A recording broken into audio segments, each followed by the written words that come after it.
आजकल हम महिलाओं पर बढ़ते अत्याचारों की चौंकाने वाली खबरें सुनते और देखते हैं, जिससे महिलाओं में असुरक्षा की भावना उत्पन्न हो गई है। आज भी महिलाएं घर से बाहर निकलने और यात्रा करने में खुद को असुरक्षित महसूस करती हैं। इतना ही नहीं, कुछ लोग इतने अमानवीय होते हैं कि वे कन्या भ्रूण का गर्भ में ही हत्या कर देते हैं। महाभारत में भगवान श्री कृष्ण ने भ्रूण हत्या को सबसे बड़ा पाप माना है। लेकिन क्या आप जानते हैं, हर घर में बेटियां क्यों नहीं जन्म लेती? इसके बारे में श्री कृष्ण ने क्या कहा है और गरुड़ पुराण में इसे कैसे समझाया गया है, आइए जानते हैं। यह भी सत्य है कि कुछ लोग अब भी बेटियों को बोझ मानते हैं।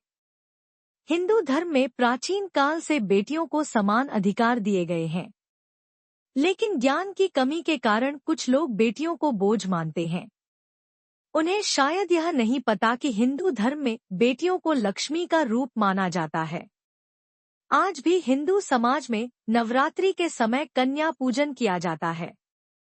कन्या रत्न आसानी से नहीं मिलता, इसके पीछे एक खास कारण है जिसे श्री कृष्ण ने विस्तार से बताया है। गरुड़ पुराण में एक कथा का वर्णन किया गया है।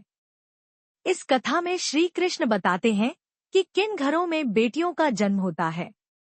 कथा के अनुसार एक दिन अर्जुन और श्री कृष्ण बैठे हुए थे। दोनों जन्म और मृत्यु के बारे में चर्चा कर रहे थे।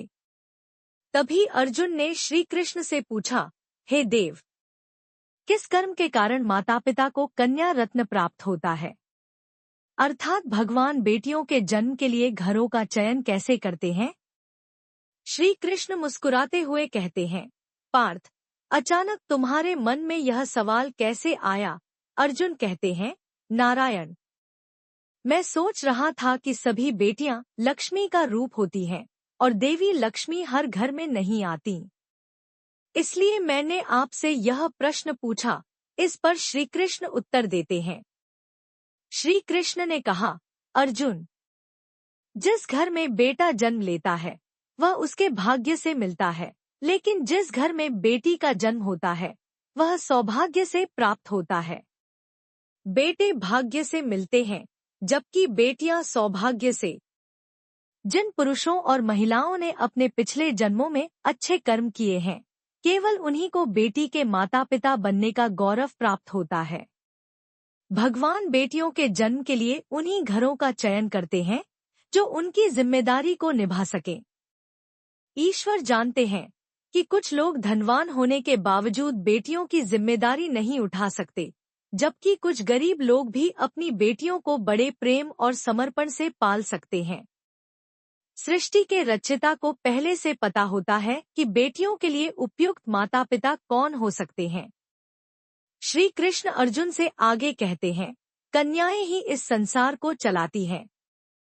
जिस दिन इस दुनिया में बेटियों का जन्म रुक जाएगा, उस दिन यह संसार रुक जाएगा और कुछ ही समय में यह सृष्टि नष्ट हो जाएगी। बेटियां अपने माता पिता को सबसे अधिक प्रेम देती हैं। विवाह के बाद वह ससुराल में बहू और पत्नी बनकर वहां प्रेम बांटती है, और जब वह मां बनती है तो अपने बच्चों को अपना सब कुछ देती है। जहां एक बेटा केवल एक वंश को आगे बढ़ाता है, वहीं बेटियां 2 कुलों का गौरव बढ़ाती हैं। बेटियों के बिना यह सृष्टि अधूरी है। गरुड़ पुराण में यह बताया गया है कि मृत्यु के बाद आत्मा को उसके कर्मों के अनुसार अगला जन्म मिलता है।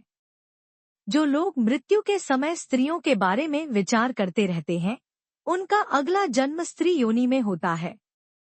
इतना ही नहीं, अगर किसी पुरुष ने अपने जीवन काल में स्त्रियों का शोषण या उत्पीड़न किया हो, तो उसका पुनर्जन्म भी स्त्री के रूप में होता है।